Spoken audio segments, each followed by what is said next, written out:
अभी मेरे साथ लाइव पब्लिक के पत्रकार रंजीत कुमार हैं। हम उनसे बात करेंगे कि आखिर वैशाली लोकसभा का जो जातीय समीकरण रहा है इस लोकसभा चुनाव में कैसा नजर आया, इस पर हम विशेष चर्चा रंजीत जी से करेंगे। आप बताइए कि वैशाली लोकसभा का जो चुनाव हुए हैं इसमें जातीय समीकरण क्या रहा।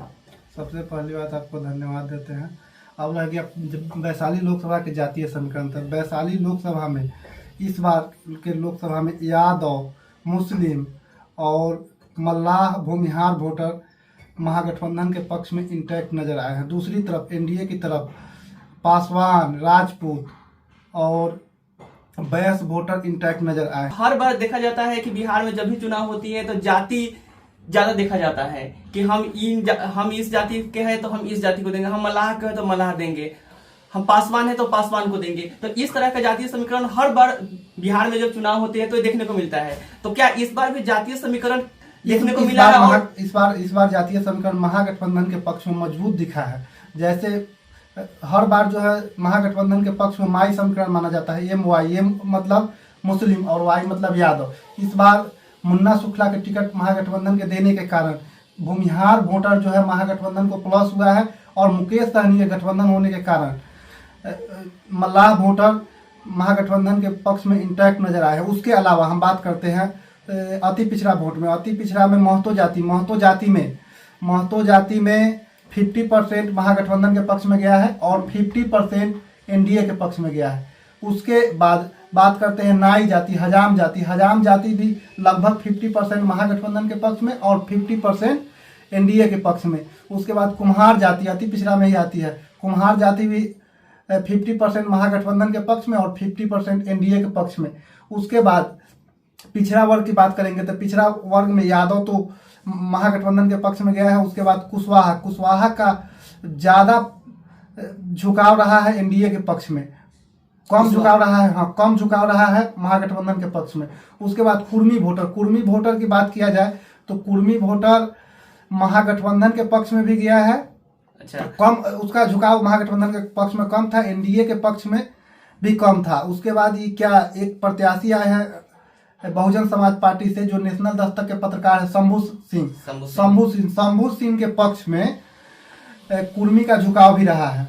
तो क्या वैशाली की जनता जो इस बार का चुनाव हुआ है उसमें वैशाली की जनता का मुख्य मुद्दा क्या था?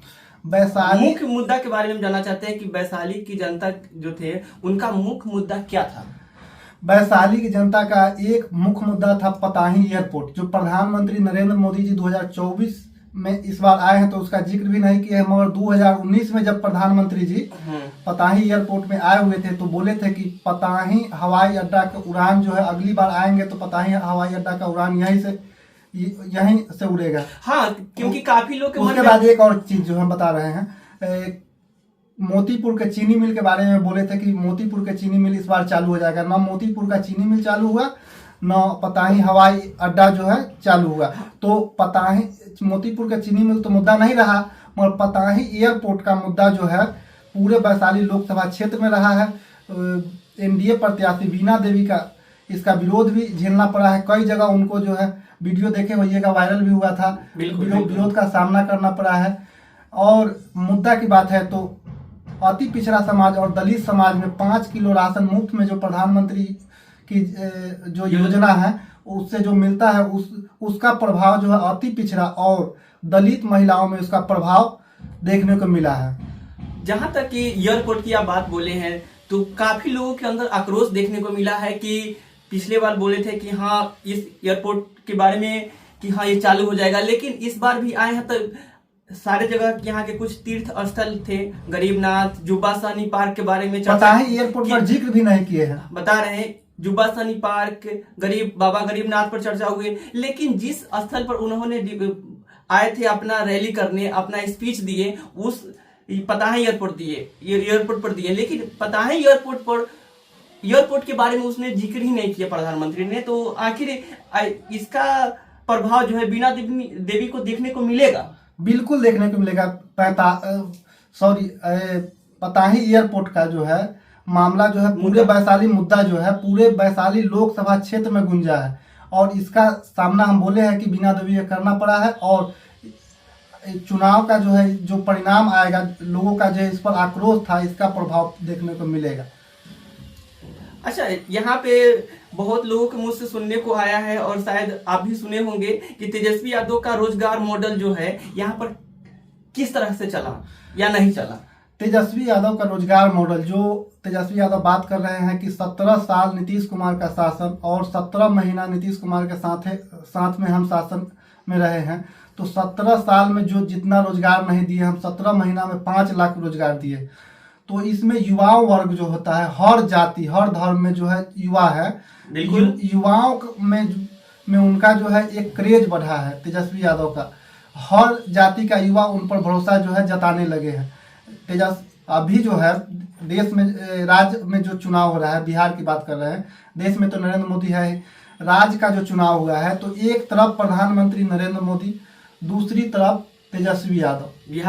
बिहार में नीतीश कुमार कहीं से नजर नहीं आ रहे हैं, बीच में कहीं नजर नहीं है, या तो तेजस्वी यादव और नहीं तो प्रधानमंत्री मोदी। तेजस्वी यादव का सबसे बड़ा मुद्दा रोजगार का मुद्दा को लेकर जो राज्य में घूम रहे हैं, और काफी भीड़ उनके रैली में भी हो रहा है।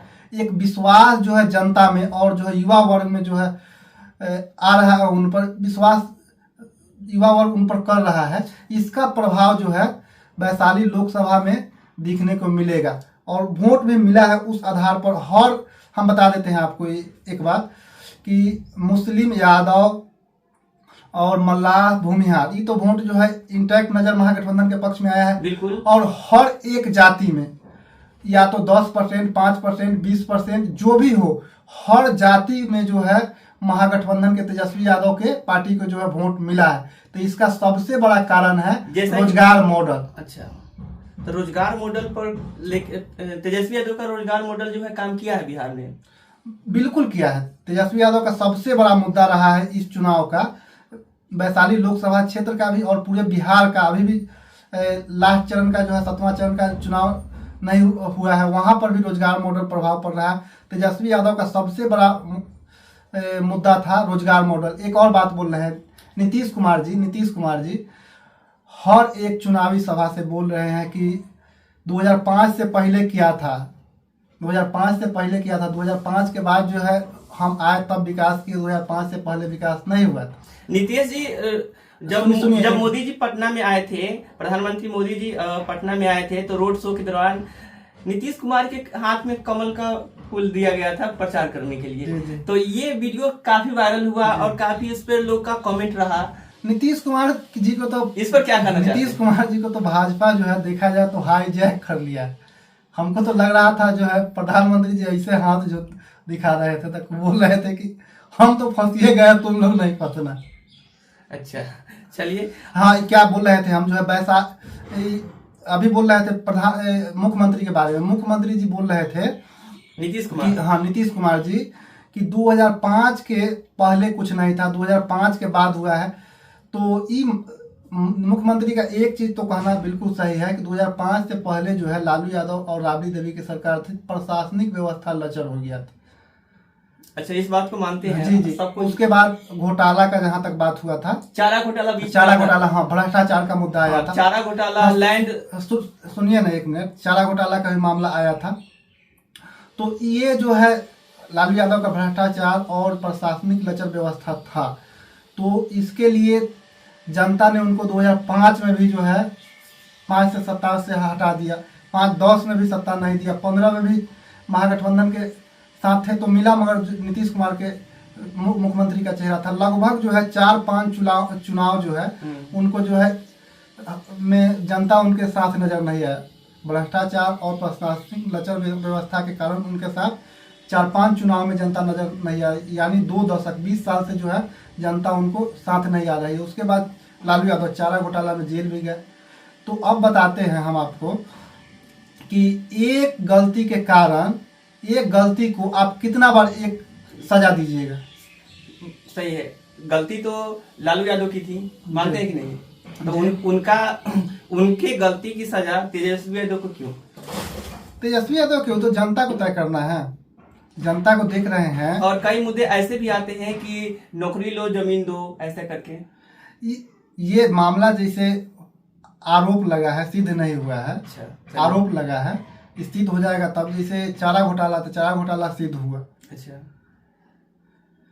चलिए तो अब उसके बाद नीतीश कुमार जी कहते हैं कि 2005 के हाँ बाद सब कुछ हुआ, तो 2005 के बाद हुआ, 2010 तक आप जो है आपका जो है आपका जो विकास हुआ ठीक ठाक हुआ। उसके बाद 10 के बाद जो है आपका जो है विकास का स्तर धीरे धीरे गिरते चला गया। कहीं ना कहीं नीतीश कुमार जी का जो है महिलाओं के प्रति जो उन्होंने इक्वालिटी का, एक समानता का व्यवहार किए हैं, कहीं ना कहीं महिलाओं के अंदर वो देखने को मिलता है, जो कि पहले की महिला जो है लड़की बच्चियां सब पढ़ने नहीं जाती थी। जी, आप जो एक बात ठीक बोल रहे हैं। 2005 के बाद आने के नीतीश कुमार के बाद जो है जो शिक्षा का जो है जागरूकता जो है महिलाओं में और जो है जनता में एक जागरूकता जो नीतीश कुमार जी फैलाए हैं शिक्षा का, हाँ, तो ये बहुत ज्यादा जो है महिलाओं इससे जो है शिक्षा में आगे गई है, इस बात को मानना पड़ेगा। तो शिक्षा के क्षेत्र में नीतीश कुमार जी का बहुत बड़ा योगदान रहा बिहार में।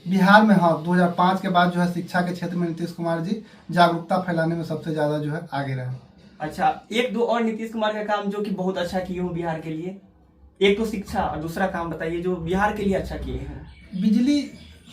बिजली रोड ये सब नीतीश कुमार के शासन में हुआ है। उसके बाद 2010 के बाद जो है उनका ग्राफ जो है धीरे धीरे गिरता चला जा रहा है। जनता भी उनको जो है इस बात को एहसास करवाया है। हम बताते हैं 2010 में इनका सरकार बना था। 2010 में तो 5 साल काम किए थे, तो इनका सरकार बना था, इनके पास था 115 सीट। 2010 में इनके जदयू को मिला था 115 सीट। 2015 में जदयू को मिला 71 सीट। 2020 में जदयू को मिला जो है 43 सीट। अच्छा। तो देख रहे हैं नीतीश कुमार का धीरे धीरे ग्राफ जो है घटता चला जा रहा है बिहार की राजनीति से। अभी नीतीश कुमार के पास कितने सीट हैं? अभी 43 सीट है बिहार विधानसभा में। दूसरा सवाल आपसे है कि क्या स्वर्ण वोटर एक साथ आए? वैशाली में स्वर्ण वोटर एक साथ नजर नहीं आया। स्वर्ण वोट में बिखराव हुआ है। बता देते हैं कि प्रत्याशी महागठबंधन की तरफ से मुन्ना शुक्ला को बनाए जाने के कारण भूमिहार समाज मुन्ना शुक्ला के पक्ष में इंटैक्ट नजर आए। उसके बाद ब्राह्मण वोटर में 1/4 हिस्सा जो है महागठबंधन के पक्ष में गया है मुन्ना शुक्ला के प्रत्याशी बनाए जाने के कारण। अच्छा। उसके बाद राजपूत वोटर जो है वीणा देवी के साथ जो है इंटैक्ट नजर आई, एकदम 100% वीणा देवी के पक्ष में रही।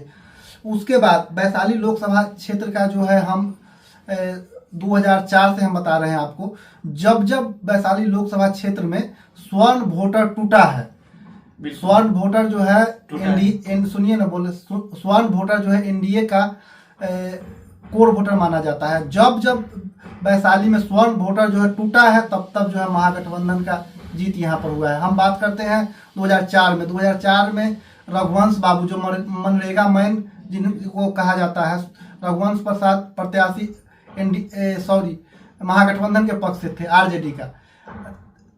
रघुवंश बाबू आरजेडी के पक्ष से प्रत्याशी थे और एनडीए के पक्ष से मुन्ना शुक्ला प्रत्याशी थे। तो रघुवंश बाबू राजपूत समाज से आते हैं, तो उस समय जो है राजपूत समाज का वोट जो है रघुवंश बाबू को पड़ा, तो महागठबंधन को इसका बेनिफिट मिला और जो है आरजेडी का सांसद यहाँ से जीता और एनडीए का इसका नुकसान उठाना पड़ा, मुन्ना शुक्ला हार गए। 2009 में रघुवंश बाबू को आरजेडी उम्मीदवार बनाई और एनडीए से मुन्ना शुक्ला थे। तो उस समय राजपूत वोटर का महागठबंधन के पक्ष में नजर आया। इसका भी परिणाम देखने को मिला कि रघुवंश बाबू जीत गए। 2014 में राजनीति जो है पूरा अलग हो गया। बिल्कुल 2014 में रघुवंश बाबू आरजेडी से थे, मगर राजपूत ही समाज से रामा सिंह चले आए लोजपा के प्रत्याशी बनकर। तो राजपूत दोनों एनडीए और महागठबंधन दोनों तरफ से राजपूत थे, तो राजपूत समाज जो है महागठबंधन के पक्ष में नहीं आया, एनडीए के पक्ष में चले आए। तो परिणाम देखने को मिला कि रघुवंश बाबू हार गए। 2019 में यही समीकरण रहा, बीना देवी राजपूत और रघुवंश बाबू राजपूत। तब बीना देवी एनडीए के उम्मीदवार थी, तो एनडीए के पक्ष में राजपूत वोटर जो है पूरा समझिए कि स्वर्ण वोटर जो है 2014 के और 2019 के लोकसभा चुनाव में एक मुश्त एनडीए के साथ नजर आए। तो वीणा देवी और रामा सिंह सांसद बने। अब 2024 का लोकसभा चुनाव एकदम अलग है। मुन्ना शुक्ला जो है भूमिहार समाज से आते हैं और महागठबंधन के उम्मीदवार है, तो महागठबंधन का उम्मीदवार है, तो महागठबंधन में भूमिहार समाज का वोट एक साथ नजर आ रहा है। इसका जो है महागठबंधन में स्वर्ण वोटर को आना जो है एनडीए का नुकसान उठाना पड़ सकता है इस बार। मुन्ना शुक्ला को बाहुबली माना जाता है कि वो अपना हर एक बात जो कहते हैं एकदम बाहुबली की तरह बोलते हैं। मुन्ना शुक्ला का छवि बाहुबली का रहा है, इसमें कहने की बात नहीं है, मगर इस चुनाव में न इसका कोई प्रभाव पड़ा है। और बीना देवी को धन बल कहा जाता था, मगर न धन बल चला है यहाँ पर, न बाहुबल चला है। यहाँ जनता जो है इस बार जनता जातीय समीकरण देखा जाए तो सबको देखा जाने के बाद जो है मुन्ना शुक्ला जो है जातीय समीकरण में भी सबसे ज़्यादा आगे आ रहे हैं। दैनिक भास्कर का जो है सर्वे आया है, दैनिक भास्कर, उसमें 60% वोट जो है मुन्ना शुक्ला को दिखा रहा है। 60% तो और 40% में सब जो सारा प्रत्याशी अकाली में हाँ सब 40% में सब बीना देवी को इस बात से हम जो है हाँ इस बात से जो है हम जो है 100% सहमत। अच्छा, बिहार में जो शिक्षा का स्तर कहीं ना कहीं सुधरा है, पहले से बहुत हद तक सुधरा है, क्या एजुकेशन का प्रभाव भी देखने को मिल रहा है इस पे? अभी जो है एजुकेशन का प्रभाव देखने का नहीं, अभी राज्य का सबसे बड़ा मुद्दा जो हो गया है बेरोजगारी। देश का और राज्य का सबसे बड़ा मुद्दा बेरोजगारी हो गया है। अब बेरोजगार कहीं ना कहीं वही है जो पढ़े लिखे हैं। हाँ पढ़े लिखे हैं, तो वही ना बात बोल रहे हैं। तो अभी सुनिए, अभी बताते हैं 90 के दशक में, उस समय 90 के दशक की अगर बात कीजिएगा तो उस समय कहा जाता था कि बड़े लोगों का वर्चस्व था, छोटे लोगों को जो है चलने नहीं देते थे, तो वो इस तरह की असमानता दिखता था। उस समय जो है बहुत जो है गरीब और अमीर के बीच को जो है फासला बहुत गरीब अमीर तो अलग की बात है, ज्यादातर यहाँ पे देखने को मिलता था जातिवाद। हाँ जातिवाद जो है ना, छोटे जाति और बड़े जाति के बीच भेदभाव बहुत ज्यादा होता था। तो इस चीज को उस समय का मांग था, उस समय का मांग था, तो उसको जो है लालू प्रसाद यादव मुख्यमंत्री बने तो इसको हटाए। अब बताते हैं 2000 कहीं ना कहीं एक मिनट सुन लीजिए। 2005 में जो है इस सारा चीज से जो है मुक्ति मिल गया था, प्रशासनिक व्यवस्था लचर था, उसको नीतीश कुमार खत्म किए। उसके बाद जो है शिक्षा के क्षेत्र में जागरूकता फैलाए। अब 2024-25 अब आया, 2024-25 का मुद्दा सबसे बड़ा मुद्दा रोजगार हो गया। इस पर जो है तेजस्वी यादव सबसे ज्यादा मुद्दा उठा रहे हैं। और इसका जो है और एक जो है ना बिहार की राजनीति को आप देखिएगा तो एक मुद्दा जो है सबसे अच्छा जो है बिहार का चुनाव हो रहा है अभी जो है लोकसभा चुनाव, कि एक मुद्दा पर हो रहा है। तेजस्वी यादव जो है रोजगार के मुद्दा पर चुनाव लड़ रहे हैं। कहीं ना कहीं हमारे देश के जो जितने भी पॉलिटिकल पार्टीज हैं उनको कहीं ना कहीं एक मुद्दा तय करना होगा कि आखिर वो किस मुद्दे पर चुनाव लड़ रहे हैं। कहीं ना कहीं रोजगार का मुद्दा उसमें शामिल होना चाहिए, ताकि जितने भी हमारे शिक्षित युवा हैं वो कहीं ना कहीं चाहते हैं कि रोजगार पर बात हो, और उनके लिए जो पॉलिटिकल पार्टी नहीं सोचेंगे, कहीं ना कहीं ये देश का दुर्भाग्य है। एक मिनट हम बोल रहे हैं कि पताही एयरपोर्ट में प्रधानमंत्री जी आए थे, तो यहाँ पर बोले थे प्रधानमंत्री जी की ओबीसी के आरक्षण को, अगर इंडिया गठबंधन की सरकार आती है तो ओबीसी के आरक्षण को मुस्लिम में बांट दिया जाएगा। कैसे? वही ना हम बता रहे हैं, किस आधार पर बांट देंगे? हम बोल रहे हैं, यही बात बता रहे हैं आपको। तो प्रधानमंत्री जी बोल रहे हैं कि अगर इंडिया गठबंधन की सरकार आती है तो ओबीसी के आरक्षण को मुस्लिम में बांट दिया जाता है। हम आपसे पूछना चाहते हैं, आप जो है कभी बयान देखे हैं इंडिया गठबंधन के कोई नेता ऐसा बयान दिया होगा कि अगर जो है हमारी सरकार आती है तो ओबीसी के आरक्षण को हम मुस्लिम में बांट देंगे? ऐसा सुने नहीं, इस तरह के बात हाँ नहीं सुने। तो प्रधानमंत्री जी देश को कहाँ ले जाना चाहते हैं? प्रधानमंत्री जी कहाँ ले जाना चाहते हैं देश को? एक मिनट सुनिएगा। यहाँ जो है प्रधानमंत्री जी का सबसे बड़ा जो है उनका जो है करना चाहते हैं, जिसे मुद्दा बनाना चाहते हैं पोलराइजेशन, हिंदू मुस्लिम का चुनाव यहाँ हो जाए। मगर यहाँ तेजस्वी यादव का जिस तरह से रोजगार पर चुनाव लड़ रहे हैं, प्रधानमंत्री जी जितना भी कोशिश कर लिए है, बहुत ज़्यादा कोशिश की है कि यहाँ हिंदू मुस्लिम जो है चुनाव हो जाए, मगर पोलराइजेशन करने का पूरा जो है चाहे कि पोलराइजेशन यहाँ पर हो जाए, मगर पोलराइजेशन हुआ नहीं। तो ये एक भ्रम फैलाया जा रहा है।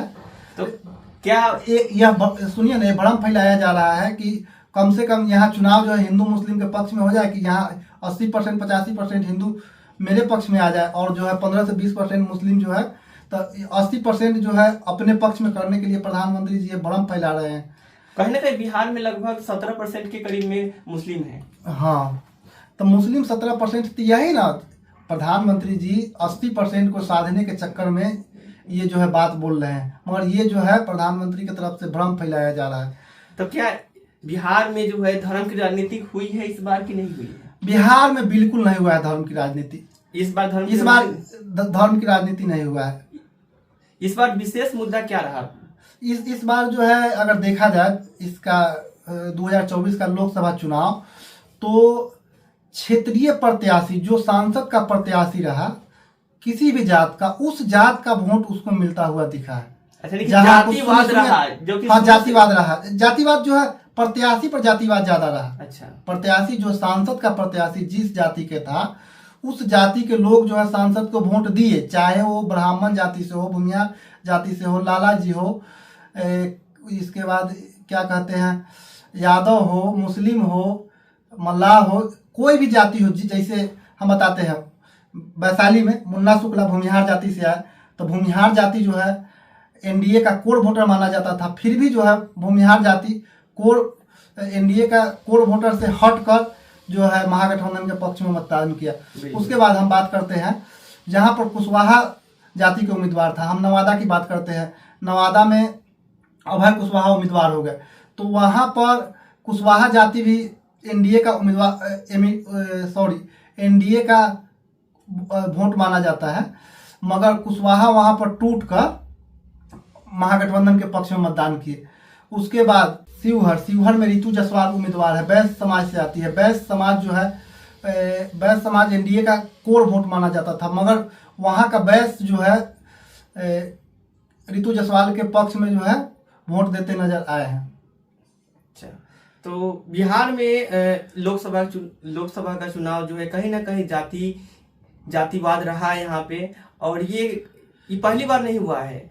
जातिवाद हमेशा प्रत्याशी के प्रति जातिवाद ज्यादा रहा। हाँ, एक और बात बोल रहे हैं कि इस बार का पूरे बिहार का चुनाव को देखा जाए तो 2014 और 19 में यादव वोटर जो है प्रधानमंत्री के मोदी के जो है पक्ष में नजर आए थे। जैसे 10% 20% यादव वोट टूट के मोदी के पक्ष में चले गए। मगर इस बार का जो है तेजस्वी यादव का जो लोकप्रियता बढ़ा है और रोजगार के मुद्दा पर जिस तरह से चुनाव लड़ रहे हैं, यादव वोटर में 1-2% जो है टूट हो जाए तो बहुत। हाँ, बार बार आप यादव की बात कर रहे हैं बिहार में, तो क्या इस बार पूरे यादव का वोट जो है तेजस्वी यादव के पक्ष में गया है? 100%, 1-8% कहीं टूट जाए तो बहुत है, मगर जो है यादव 99.99% गया है, बिल्कुल गया है। चलिए, आपसे बात करके बहुत अच्छा लगा। नमस्कार।